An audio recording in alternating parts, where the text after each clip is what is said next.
Subscribe कीजिए the special teacher channel को और इस बेल आइकन को दबाएं हमारे लेटेस्ट वीडियो सबसे पहले देखने के लिए। नमस्कार दोस्तों, आप सभी का स्वागत है आपके अपने चैनल द स्पेशल टीचर में। मैं हूं आपका दोस्त गुरविंदर पाल शर्मा। दोस्तों, जैसा कि आप सभी को पता है, कल 6 जून से डिप्लोमा इन स्पेशल एजुकेशन के एग्ज़ाम्स शुरू होने जा रहे हैं। दोस्तों, 6 जून से diploma in special education first year और सेकेंड ईयर के एग्ज़ाम्स होने जा रहे हैं। आप लोगों ने काफ़ी अच्छी मेहनत करी है, आप लोगों ने काफ़ी अच्छी तैयारी करी है। आज बस कुछ घंटे बाकी कह सकते हैं अपने एग्ज़ाम के लिए, या आज की रात बाकी कह सकते हैं। कल आप लोगों ने एग्ज़ाम देना है, तो आप लोगों को मैं यही बताना चाहूँगा कि एग्ज़ाम से पहले स्ट्रेस मत लें। आप किसी भी तनाव में मत आएँ कि किया या ये छोड़ा। ठीक है, आपने जो भी किया आप बस कोशिश करें उसे एक बारी रिवाइज़ कर लें जितना आपसे हो रहा है। उसको दबाव में ना रहें कि मेरे से ये नहीं हुआ, मैं ये नहीं कर पाया, या मुझे ये कम आता है, मुझे ज़्यादा आता है। आपने जो किया अच्छा किया, आपने पूरा अपना फोकस करके जो भी पढ़ा है बहुत अच्छा है। अभी आपको लग रहा होगा कि आपको चीज़ें याद नहीं हैं। आप जब पढ़ते हैं आपको तब ऐसा फील आता है कि आपको याद नहीं है, लेकिन जब आप एग्ज़ाम हॉल के अंदर बैठे होते हैं, उस टाइम जब क्वेश्चन आपके सामने होता है, तब आपको सारी बातें याद आने लग जाती हैं कि उस बुक में उस पेज पे ऐसा लिखा था। ठीक है, तब आपको सारी चीज़ें एज इट एज याद आनी शुरू हो जाती हैं। तो आप लोग घबराएं नहीं, अगर आपने सच्चे मन से तैयारी की है तो आपको कल के एग्ज़ाम में या आने वाले सभी एग्ज़ाम में अच्छा रिजल्ट मिलेगा। अब आप लोगों के साथ कुछ और इम्पोर्टेंट बातें साझी करनी है। सबसे पहले अपने बात करें तो आप सभी लोग अपना एडमिट कार्ड या प्रवेश पत्र, हॉल टिकट, जिस भी नाम से इसे जाना जाता है, वो लेके ही जाएंगे। ये तो लाजमी है, कोई भी एग्ज़ाम देने जाते हैं तो अपने लेके जाते हैं। इसके साथ साथ आप लोग अपनी आईडी कार्ड, जो भी आप लोगों को कॉलेज से मिला है, अगर आप लोगों के कॉलेज ने आपको आईडी कार्ड दिया है तो वो साथ लेके जाएं। उसके साथ आपकी यूनिक आईडी जो भी आपका है, आधार कार्ड लेके जाएं। इसकी ओरिजिनल कॉपी भी लेके जाएं, साथ में एक आधी फ़ोटोकॉपी रख लें। जैसा कि आप लोगों को पता है, आप लोगों के एग्ज़ाम केवीएस के अंदर होने जा रहे हैं और बहुत सारे केवीएस आपके कैंट के अंदर होते हैं, तो आधार कार्ड वगैरह आपको चाहिए होगा वहाँ एंट्री करवाने के लिए, अंदर जाने के लिए। तो आप अपनी आईडी वगैरह ज़रूर साथ लेके चलें। इसके बाद अगर एग्ज़ाम के अंदर आप लोगों को क्या करना है उसकी बात कर लें। काफ़ी बच्चे पूछ रहे हैं कि हम 2 पेन यूज़ कर सकते हैं कि नहीं।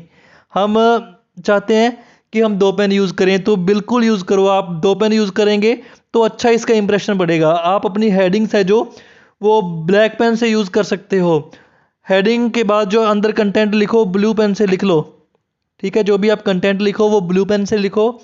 जो अपनी हेडिंग्स वगैरह लिखो तो वो ब्लैक पेन से लिखो। अच्छा जचा जचा के लिखो, जैसे नोट्स बनाते ना उस तरह से आपकी कॉपी होनी चाहिए। एग्जामिनर को लगे कि बच्चा वास्तव में पढ़ने वाला है। उसके बाद जो आपकी फुल फॉर्म्स आती हैं उसके बारे में बताना चाहूँगा कि आपकी जो फुल फॉर्म्स हैं उनको आप कोशिश करें कि एक तो उन्हें इंग्लिश में लिखें, इंग्लिश के साथ साथ उन्हें हिंदी में भी लिखें। ठीक है, इंग्लिश में किस तरह से मैं आपको बोल रहा हूँ, जैसे आरसीआई की अगर बात करें, रिहैबिलिटेशन काउंसिल ऑफ इंडिया। ठीक है, आप पूरी इसे लिख सकते हैं, रिहैबिलिटेशन काउंसिल ऑफ इंडिया। उसके बाद आप इसे अगर लिखना चाहें हिंदी में भी लिख दें, भारतीय पुनर्वास परिषद। इस तरह से आप लोगों का आंसर बिल्कुल करेक्ट माना जाएगा। मान लो आपकी अगर स्पेलिंग में गलती हो जाती है, ठीक है, रिहैबिलिटेशन की स्पेलिंग आप गलत लिख देते हैं, काउंसिल की स्पेलिंग गलत लिख देते हैं, तो ऐसी गलतियां ना हो, आप हिंदी में भी लिख दें, इंग्लिश में भी लिख दें। ठीक है, ये दूसरी चीज़ रहेगी। और तीसरी चीज़, अगर आप लोगों ने बुक्स पढ़ी हैं अपने एग्ज़ाम के लिए, अपने सिलेबस के लिए, तो आप कोई भी क्वेश्चन कंप्लीट करते हैं, मान लो आप कोई बड़ा क्वेश्चन कंप्लीट कर लेते हैं, सपोज करो कि 9 नंबर का कोई क्वेश्चन है या 7 नंबर का कोई क्वेश्चन है, आपने पूरा क्वेश्चन लिखा। पूरा सारा कुछ लिखने के बाद आपने क्या करना है, आप रेफरेंस देके आए। ठीक है, रेफरेंस में लिख दें कि किस बुक से आपने इस कंटेंट को पढ़ा है।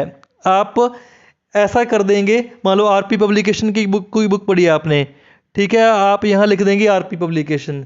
या किसी और राइटर की बुक पढ़ी है आपने, उस राइटर का अगर आप रेफरेंस दे देंगे ना कि आपने इससे पढ़ा है तो आप लोगों को ज़्यादा बेनिफिट मिलेगा। रेफरेंस में आप क्या लिख सकते हैं?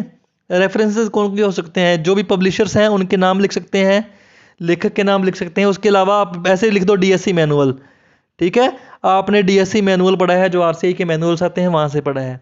ऐसा लिखोगे तो ज़्यादा इफ़ेक्टिव रहेगी कॉपी। आपका जो कंटेंट है एक ऑथेंटिक कंटेंट, आप रेफरेंस दे रहे हैं कि एग्जामिनर को, चेक करने वाले को, कि मैंने इस कंटेंट को यहाँ से पढ़ा है, तो वो उसके ऊपर भी एक अच्छा पॉजिटिव इफेक्ट रहता है। और नेक्स्ट अगर मैं बात करूँ कि आपको कोई भी क्वेश्चन छोड़ के नहीं आना, आप सारे के सारे क्वेश्चन अटैम्प्ट करें। स्पेशल एजुकेशन का मोस्ट कंटेंट मिलता जुलता है। मान लो आपको कोई क्वेश्चन आता भी नहीं है तो भी उसे अटैम्प्ट करें, ठीक है, क्योंकि अगर आपने स्पेशल एजुकेशन की ढंग से पढ़ाई करी है, चाहे वो फर्स्ट ईयर की हो चाहे सेकंड ईयर की हो, तो एक ही कॉज है कि दिव्यांग बच्चों को मुख्य धारा में जोड़ना है, ठीक है। मेन बात तो यही होती है, घुमा फिरा के इसी के आसपास सारी बातें चलती हैं। या एक विशेष बच्चे के बारे में अपने कैसे बढ़िया चीज़ें कर सकते हैं, विशेष बच्चा कैसे आगे बढ़ सकता है, विशेष बच्चे की आवश्यकताएं क्या हैं, विशेष बच्चे की ज़रूरतें कैसे पूरी करनी है, इन्हीं चीज़ों पे घूमती है पूरी की पूरी विशेष शिक्षा। क्योंकि इसका कोज यही है कि विशेष बच्चा बढ़िया बाधा रहित वातावरण में अच्छे से पढ़ के और कामयाब हो सके या समाज की मुख्य धारा में जुड़ सके। तो आप लोगों को सारा कुछ लिख के आना है। अगर आपको क्वेश्चन नहीं आ रहा उसको भी करके आना है। लेकिन एक चीज़ आप याद रखिएगा कि जो क्वेश्चन आपको अच्छे से आते हैं, पहले आते हैं, उनको पहले कीजिए। इससे क्या होगा, एक तो आपने बिल्कुल करेक्ट आपको आंसर आते हैं, वो एग्जामिनर चेक करेगा, उसका भी एक माइंडसेट हो जाएगा कि बच्चा पढ़ने वाला है। इसके अलावा आप लोगों को भी कॉन्फिडेंस हो जाएगा कि आप लोग लिख रहे हैं, अच्छा आपको याद आ रहा, आप लिख रहे हैं, आपको लगेगा कि आप, मेरे को इतना आता था, मैंने आराम से लिख दिया। तो आप जो पहले क्वेश्चन आते हैं आपको उनको अच्छे से करना है और पूरा एक्सप्लेन करने की कोशिश करनी है। आपको जितना अच्छा आता है उतना अच्छा लिखने का प्रयास करना है, ठीक है। और जो बिल्कुल आपको नहीं आते उनको बिल्कुल लास्ट में करें, लेकिन कोशिश करें कि मिलता जुलता उसके अंदर भी लेके आएँ। तो दोस्तों, आप लोग चाहे फर्स्ट ईयर के स्टूडेंट हैं, चाहे सेकंड ईयर के हैं, चाहे HI, VI, IDD किसी भी तरह के कोर्स के आप स्टूडेंट्स हैं, आप सभी लोगों को आपके इन सभी एग्ज़ाम्स के लिए शुभकामनाएं। मैं भगवान से यही कामना करता हूं कि आप सारे के सारे बच्चे अच्छे स्कोर के साथ पास हों। जो चीज़ें पिछले साल के बच्चों के साथ हुई वो आप लोगों के साथ ना हो, आपका रिजल्ट अच्छा रहे, मेरी भगवान जी से यही कामना है। तो दोस्तों, इसी के साथ मैं अपनी वाणी को विराम देता हूँ, इस वीडियो को समाप्त करता हूँ। आज की वीडियो में बस इतना ही। Thanks for watching the video. Have a great day.